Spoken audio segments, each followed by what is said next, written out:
Ormond Beach, a city situated on the east coast of Florida, which is known for its beautiful beaches, outdoor recreational activities, and a rich history. However, on February 27, 2024, this locale was about to witness a harrowing event. On that fateful day, the Volusia County Sheriff's Office uncovered a grim discovery: a body buried under a house situated at 1300 block of Hand Avenue. Initially, they were unable to ascertain the identity of the body. However, after forensic analysis revealed that the deceased was of a 16-year-old girl, the police immediately suspected that it might be of a girl named Autumn McClure, who disappeared 20 years prior on May 10, 2004. They promptly contacted her family members and obtained DNA samples from them. After several days, they confirmed that the body was indeed Autumn McClure's. It was a moment of relief for everyone, especially the police, who had been investigating this case since 2004. However, Sheriff Mike Chidwood, who led the excavation, expressed concern that determining her cause of death might prove challenging. But the question remains: what actually happened to her? And how did the police discover that there is a body buried under the house? Let's delve into the details of the investigation to uncover the answers to these lingering questions. Autumn McClure was born on April 12, 1987, in Ormond Beach, Florida. She attended Mainland High School, where her classmates described her as bright and outgoing. Though details about her family life remain elusive, those who knew her remember her participating in school events and cheering alongside classmates. At the age of 16, she began a part-time job at Winn-Dixie, a supermarket chain in Jacksonville, Florida, while residing with her grandmother. Her life was peaceful and content during this time. But one day she had a disagreement with grandmother which prompted her to leave the home. The details of the argument are unspecified. Upon leaving, she confided in her co-workers at Winn-Dixie, hoping for assistance. Initially, no one offered help, but eventually, a couple named Jessica Freeman and Brian Donley welcomed her into their home, located in a trailer at the Shady Oaks Mobile Home Park in Ormond Beach. They both worked at Winn-Dixie, and Autumn felt it would be beneficial to stay with them, so she moved in. However, this seemingly generous gesture would soon give rise to troubling questions.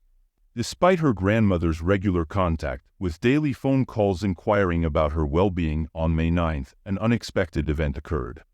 Just like any other day, her grandmother called, but this time there was no response. Initially, she assumed Autumn might be busy with work and decided not to reach out again. However, on May 10, after repeated attempts to contact her went unanswered, her grandmother grew increasingly concerned. Worried for Autumn's safety, she promptly contacted the police to report her as missing. The police sprang into action, launching a thorough investigation into Autumn's disappearance. Initially, they contacted the couple with whom she was staying and questioned them. However, they did not uncover any clues about her whereabouts. The couple stated that they had not seen Autumn since May 9 and were unaware of her whereabouts. Subsequently, the police questioned her grandmother, but again, no significant leads emerged. Additionally, during their investigation, detectives interviewed her friends and acquaintances, revealing that she had a boyfriend named Michael Camelli. After questioning him, he stated that he had last seen her on May 10, mentioning that he had dropped her off at Volusia Mall in Daytona Beach, Florida. Upon receiving this information, they promptly proceeded to the location and interrogated the staff and patrons at the mall, but unfortunately, their efforts yielded no results. Despite a week having passed since her disappearance, the police had yet to uncover any significant leads. Later, Autumn's grandmother contacted the police to report receiving peculiar letters from Autumn, postmarked from Melbourne, Florida. These letters hinted at Autumn's intention to return home upon turning 18. Recognizing the potential significance of this information, the police took it seriously and initiated efforts to trace the origin of the letters and gather further intelligence on Autumn's whereabouts. However, despite their diligent efforts, they were unable to determine conclusively whether these letters were genuinely from Autumn or if they had been fabricated by someone else to thwart the investigation. The police investigation continued tirelessly, with days turning into weeks and weeks into months, yet no information surfaced about Autumn McClure. The hopes of her loved ones to find her began to diminish. Years passed with agonizing silence. Still, detectives refused to give up. They collected DNA from Autumn's family and added her name to the National Missing Children's Database, clinging to a thread of hope. In 2016, 12 years after her disappearance, her boyfriend confessed to the police that he had fabricated the story about dropping her off at Volusia Mall. Instead, he revealed that he had actually left her on Seabreeze Bridge, where she got into a car with an unknown woman.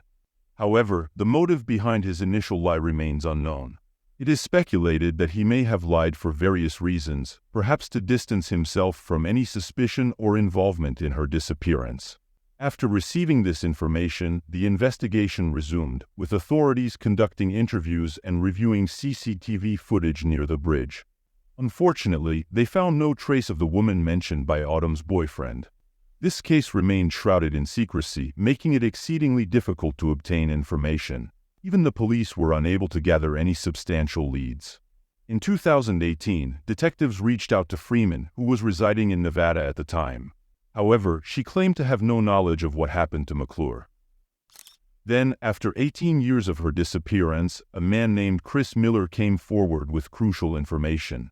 He asserted that his associate, Brian Donley, had confessed to killing Autumn and burying her somewhere in Volusia County. Upon learning this, the police moved swiftly to apprehend Brian. However, their efforts were in vain, as Brian Donley had already passed away during a medical procedure on May 26, 2022. This development brought shocking news that further complicated the case. Despite obtaining a crucial lead after 18 years, the cost of justice remained uncertain. Upon learning of Brian's demise, Jessica reached out to the sheriff's office once more, seeking immunity from prosecution in return for offering information and answering inquiries about Autumn's disappearance. The officers agreed to her request and began questioning her. Her statements unveiled startling revelations. She disclosed that McClure had been involved in a sexual relationship with Brian. It's important to note that Autumn McClure was only 16 years old at the time, while Brian was 31. Jessica then admitted that she was the one who had picked Autumn up from the Seabreeze Bridge and subsequently dropped her off at home. She further confessed that she had witnessed Donley strangling McClure in the bathroom. When she confronted Brian about this, he threatened her, warning that if she revealed anything about Autumn's death, she would meet the same fate. Jessica then provided the detectives with the exact location of Autumn's body, buried in the Ormond Beach area. She also mentioned that after Donley had buried Autumn, he would frequently visit the site to ensure his safety. He was actually relieved when he noticed a house being built over the spot where he had buried her body. Upon the recovery of the body, Sheriff Mike Chidwood remarked, "Not the result anyone hoped for in 2004 or ever since, but I am very proud of the work that went into this discovery 20 years later. At the very least we can say we never gave up on Autumn McClure's case. Prayers and condolences to the family tonight." He added, regarding the person of interest implicated in her death, "The sad part is he'll never face consequences in this world for the evil that he perpetrated. But sure enough, I'm hoping that God, when he took his last breath, on May 26 of 2022, that maybe he had a vision of where he was headed." Jessica then suggested that Donley had killed Autumn out of fear that she would return home and he would face legal repercussions if she informed her family about their inappropriate sexual relationship. Authorities are satisfied that Jessica had no involvement in McClure's death. Later, Officer Chidwood stated, "To be able to go to the family and say, look, at least she can be buried with dignity now, not folded up and shoved in some crawl space." Autumn McClure's story serves as a chilling reminder of the darkness that can hide beneath the surface of seemingly ordinary lives.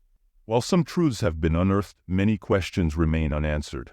This documentary doesn't offer easy closure, but it sheds light on a life tragically cut short. Autumn's memory will forever be etched in the hearts of those who loved her, a constant reminder that the fight for justice never truly ends. However, if you have any questions regarding the case, please comment down below, and if you need more information about this case, you may check out the description where I have put the link of the news conference held by the Volusia County Sheriff's Office.